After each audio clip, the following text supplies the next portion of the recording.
次咧，我哋整咗呢個忌廉卷蛋咧，咁我自己就覺得咧，呢個過程裏面咧，其實係有少少難度嘅。咁我就想提翻有少少 tips 啦。咁咧，如果你要想做到個蛋糕咧，好軟滑、好靚咁樣咧，個表層咧唔會有任何嘢谷起嘅時候咧，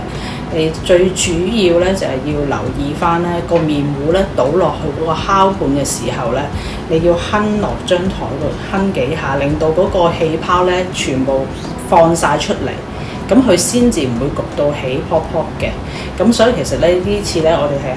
焗咗2次嘅，咁就亦都試過啦，最後係哼咗好多次，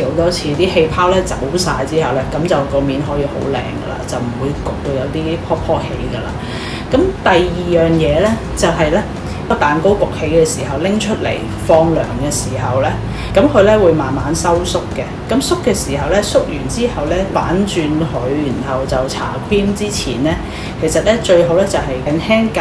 2-3刀咧喺蛋糕面度，然後先再搽 cream 咧。咁你捲嘅時候咧就會比較咧捲得勻勻啲啦。咁亦都要留意翻咧蛋糕咧嗰個厚度嘅。太厚咧，你啲 cream 咧就唔可以落咁多嘅，要落少啲。咁但係如果你個厚度咧係偏薄嘅話咧，咁你咧亦都要有可能啲 cream 多得滯喎，咁佢可能屈唔到。咁所以呢方面咧都要即係經過好多次嘗試先可以做得到嘅。咁同埋咧，我哋要喐動捲個蛋糕嘅時候咧，就一定要記緊一樣嘢，一定要將牛油紙喺面，千祈唔好揾隻手就咁樣擺落去，或者點樣壓落去，因為好容易咧佢就會壓到一個痕喺度嘅。咁佢有個痕喺度咧，佢個皮就會破，咁咧就會唔係咁好睇啦。咁你如果你仲壓咗好多手指落去，咁更加唔好睇，好似攣完咁樣噶啦。咁所以呢樣嘢就要好注意咯。咁同埋你用牛油紙壓完之後咧，咁之後擺落雪櫃咧，咁你擺嘅時候咧，你一定要確保一樣嘢咧，就係首先你將牛油紙咧係乾嘅，因為有啲咧可能咧嗰個蛋糕咧未完全涼晒咧，可能仲有少少微溫咧，咁佢就會有道汗水咧喺張牛油紙度。咁而你之後擺落雪櫃咧，佢就會令到咧佢嗰個蛋糕咧面頭咧就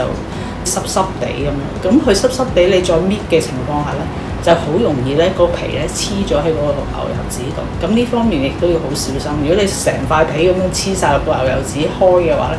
咁就唔靚噶啦。大家都翻屋企試下。咁你哋咧可以咧留意翻我哋嘅 YouTube channel Alice Lab。咁如果有咩問題啊，或者技術創作上有啲任何問題，歡迎大家喺嗰個video 下底留言。咁咧大家 share 一下心得，拜拜。